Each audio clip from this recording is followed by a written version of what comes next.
Sebab kita akan terus pergi kepada panelis kita yang kedua. Jadi saya akan mempersilakan Encik Wisnu HP, dan antara persoalan yang akan dikemukakan tentang mohon untuk berceritakan tentang situasi riok di Indonesia dalam konteks kini, dan juga bagaimana pandangan Saudara Wisnu tentang perkembangan riok di Malaysia dalam konteks jalinan hubungan dua hala antara Malaysia dan Indonesia. Dan maknanya kenapakah munculnya inisiatif untuk berkolaborasi dalam konteks kini, sebab kita melihat dari segi geografi dan politik semasa. Silakan Cik Wisnu.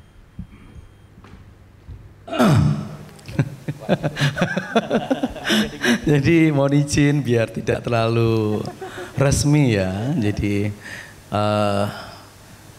untuk yang pertama, terima kasih Dr. Tan, saudara saya, sahabat saya, Dr. Rusdin, dan juga Prof. Kipli, Ibu dari Jabatan Warisan. Saya harus mengingat-ingat soalnya bahasanya kan berbeda ya. Jadi mohon maaf jika nanti ada kata-kata saya yang mungkin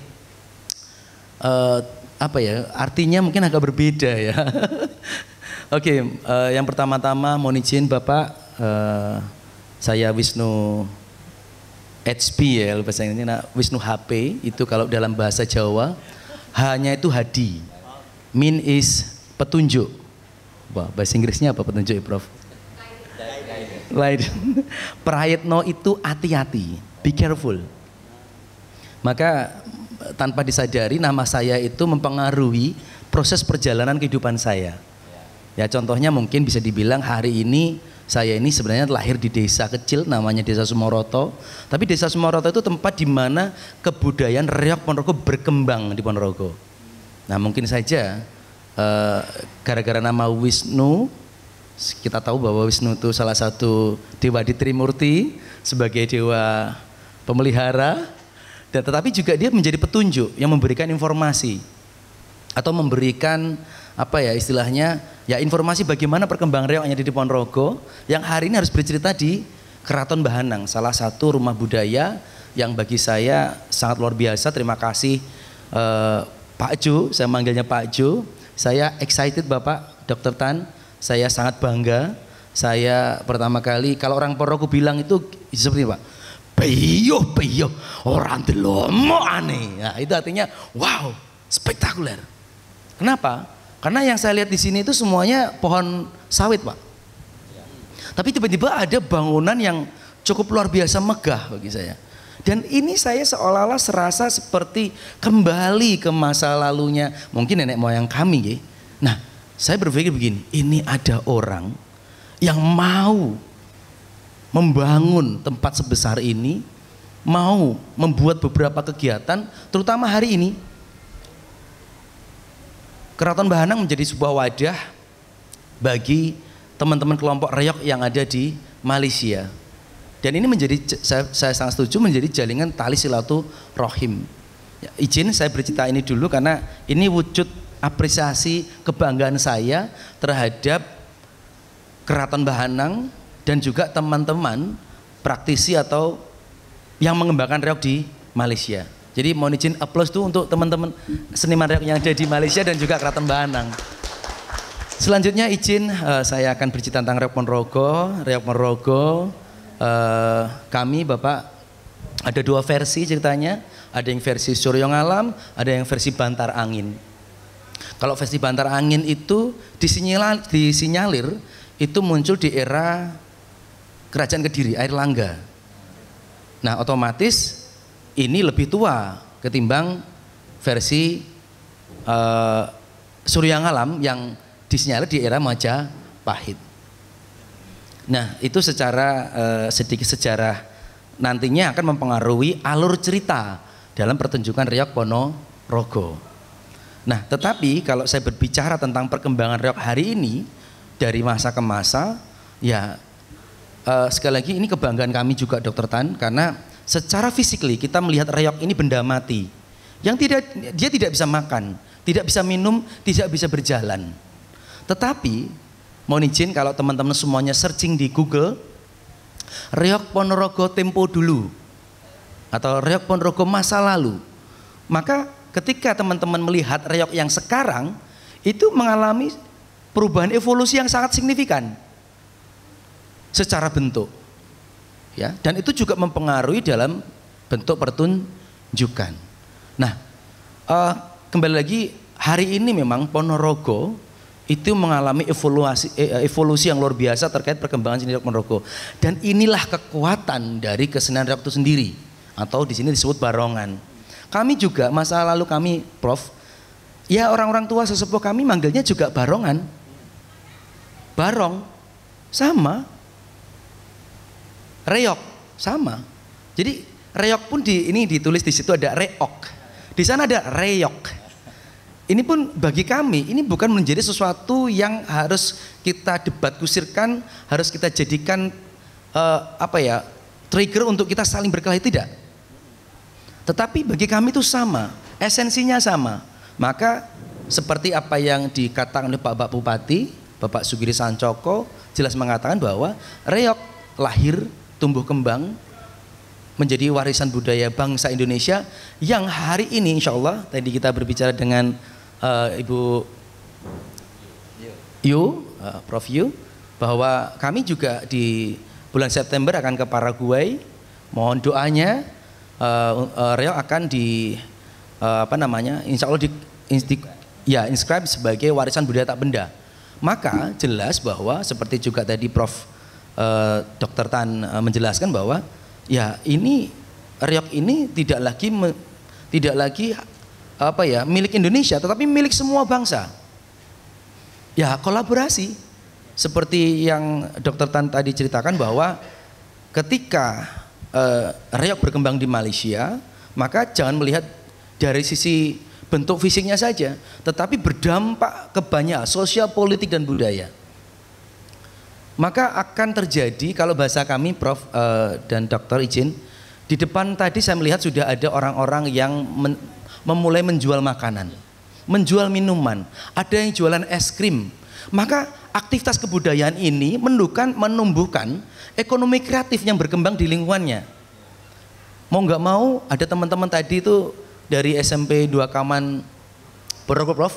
Jadi ada junior high school kami dari Ponorogo yang rela mereka datang ikut meramaikan, ikut mensupport event ini. 21 orang. Yang apa? Yang otomatis ini sebenarnya menjadi pelancongan yang itu sangat penting bagi pemerintah Malaysia. Kan gitu. Otomatis homestay, hostel, itu pasti akan juga mendapatkan penghasilan dari situ. Jadi kalau bagi kami masalah reok, ya mohon izin, reok Indonesia Malaysia itu sepertinya ya kita ini adik kakak adik yang berebut mainan, yang itu wajar. Tapi setelah nanti dapat itu main bersama-sama. Maka bagi kami reok adalah salah satu kebudayaan yang harus kita kolaborasikan, sharing, budaya sharing. Kembali kepada perkembangan reok Ponorogo hari ini, kami melihat bahwa reok ini, Prof, Dokter, di sana tumbuh macam-macam. Ada orang yang awalnya melihat bahwa reok, wah mengerikan sekali. Reok itu dalam tanda kutip kok seperti sesuatu yang ini jauh dari kepercayaan gitu kan. Loh, kami di Indonesia hari ini dari terutama Muslim ya, kami itu ada NU dan Muhammadiyah. Hari ini itu kita menciptakan reok santri, reok yang berbasis dari kajian-kajian agama, kan gitu. Nah mungkin nanti Prof Rudin bisa menjelaskan kalau dari sudut agama itu apa sih gitu kan, secara ininya gitu. Nah makanya kami sangat kembali lagi sangat bersyukur Bapak bahwa reok ini bisa tumbuh kembang di Johor Malaysia. Kemarin mohon izin Dokter, saya akhirnya bisa sowan datang ya ke beberapa tokoh-tokoh dan grup-grup reok yang ada di Johor Malaysia. Saya melihat beberapa fisik reok yang sangat lama sekali, Prof, Dr. Rusdin. Ada reok yang saya lihat, lah ini seperti reok kami di sekitaran 1920 di 19 mungkin 40 bentuknya masih seperti dulu gitu loh. Dan di sini itu masih ada. Maka ya bagi kami ini penting sekali gitu loh. Maka mohon izin saya sebagai perwakilan Ponorogo dan juga sebagai Ketua Dewan Kesenian Ponorogo, saya ingin membawa tim humas saya, Pak. Tim dokumentasi saya ini yang video saya itu. Untuk apa? Melakukan perekaman.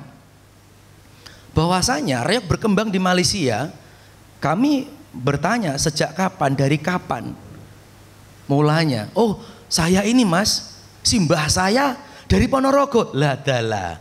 Ternyata kita masih keturunannya Ponorogo.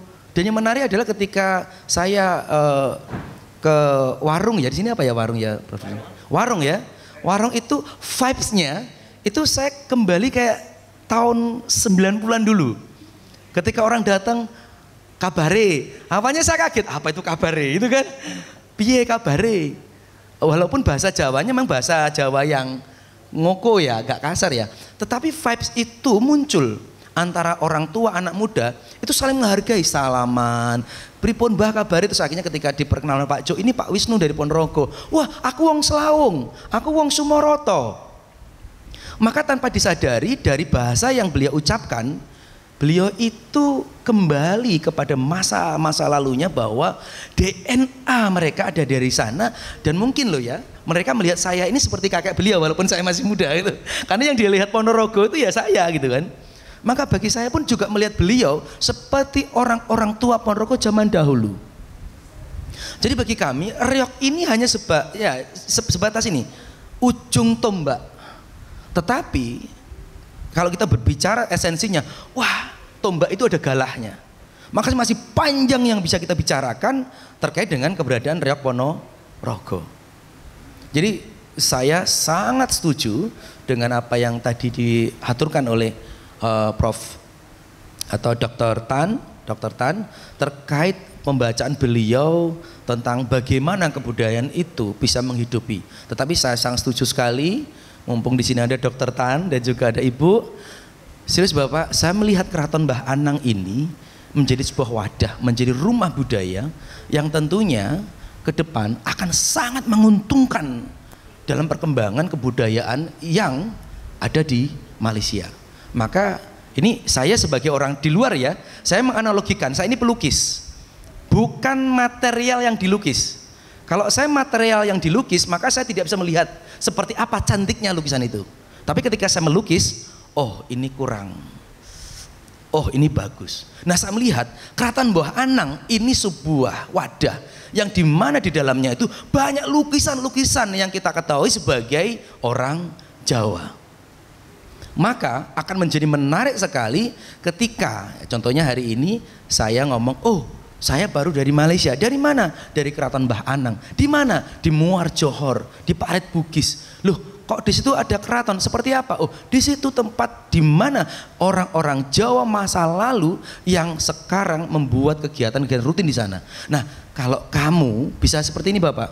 Kalau kamu ingin mencari masa lalumu atau nenek moyangmu, kalau di sini tidak ada, coba kamu datang ke Keraton Mbah Anang di Muar, di Johor, siapa tahu kamu menemukan di sana. Yang di sini, loh, Mas Minu dari mana? Dari Ponorogo. Simbah saya di sana. Oh, berarti kalau kamu, Bapak, Ibu pengen tahu perkembangan di Ponorogo seperti apa, silahkan datang ke sini. Nah, ini sharing, simbiosis mutualisme. Maka bagi kami adalah pentingnya peranan kebudayaan ini menjadi spirit pergerakan.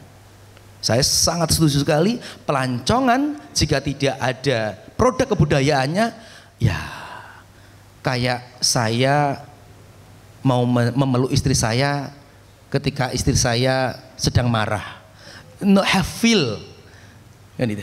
Tapi ketika istri saya habis dapat transferan, itu kan feel-nya ada. Ketika saya peluk, wah, nikmatnya luar biasa. Nah, itu menurut saya sebuah pelancongan harus ada ya sesuatu nilai yang ditawarkan. Saya sangat setuju sekali Dr. Tan bahwa Segala sesuatunya itu bernilai ketika ya itu ada budaya. Dan saya kembali kami di Indonesia terutama di Ponorogo bahwa reog ini tidak sekedar ngomong tentang tradisi budaya tetapi bagian dari teknologi. Bagi kami teknologi tidak sekedar apa yang kita pegang hari ini, tapi sesuatu yang kita create, kita ciptakan dan itu membuat sebuah perubahan. Maka bagi kami reog itu dari sisi modernisasi dia adalah sesuatu yang luar biasa yang bisa merubah banyak hal. Contohnya hari ini. Coba bayangkan, jika saya tidak belajar reog dari umur 10 tahun yang lalu, mungkin saya tidak punya kesempatan mendapat kehormatan bisa bertemu dengan Dr. Tan. Yang ini levelnya bumi dan langit.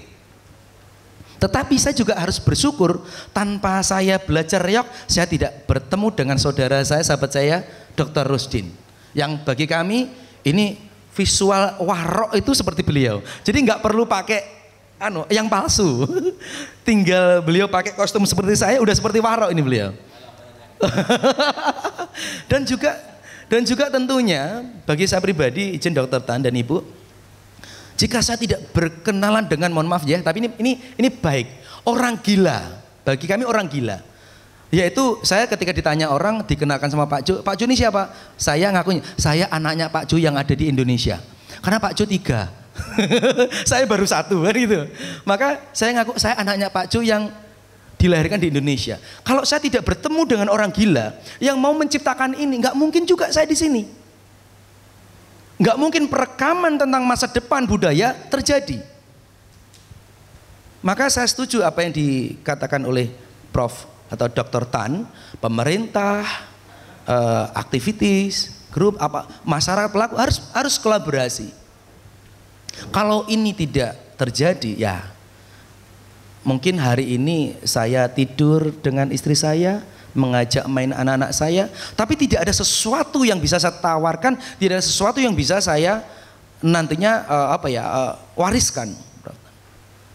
Jadi mohon izin sekali lagi Prof Tan, Dr. Tan dan Ibu dan semuanya yang ada di sini, bagi saya adalah Keraton Mbah Anang tidak hanya sebuah wadah, tetapi sebenarnya kunci di mana membuat hubungan antara Indonesia dengan Malaysia ini semakin erat, semakin intim. Yang insya Allah ketika sudah istilahnya itu dinikahkan, dikawinkan, maka akan menghasilkan keturunan, menghasilkan sesuatu yang luar biasa. Seperti Prof Tan tadi bilang ada sulur, nanti akan berbuah, akan menjadi hijau, akan kemana-mana. Nah, saya berharap Keraton Mbah Anang ini mendapat support yang penuh dari Kementerian Malaysia dan kami akan membantu menginformasikan apa yang dikerjakan yang terjadi di sini. Yang terakhir mohon izin bagi saya pribadi, pemimpin hebat, orang-orang besar adalah mereka yang menempatkan budaya menjadi bagian dari spirit pergerakannya. Saya Wisnu HP. Akhir kata, wassalamualaikum warahmatullahi wabarakatuh. Waalaikumsalam warahmatullahi wabarakatuh. Terima kasih Saudara Wisnu HP atas pembentangan tentang situasi reog di Indonesia dan juga bagaimana reog itu menjadi penghubung erat ya antara dua negara dalam konteks hubungan dua hala Malaysia dan Indonesia, di mana dia akan menggamit nostalgia masa lalu bagi menghadapi realiti masa kini melalui persembahan reog. Jadi kita terus saja kepada pembentang kita, panelis yang seterusnya iaitu Dr. Rusdin Subuh yang akan membicarakan tentang perkembangan reog di Malaysia dalam konteks kini dan juga menyentuh tentang usaha pelestarian reog di Malaysia, adakah dia seiring dengan agenda negara.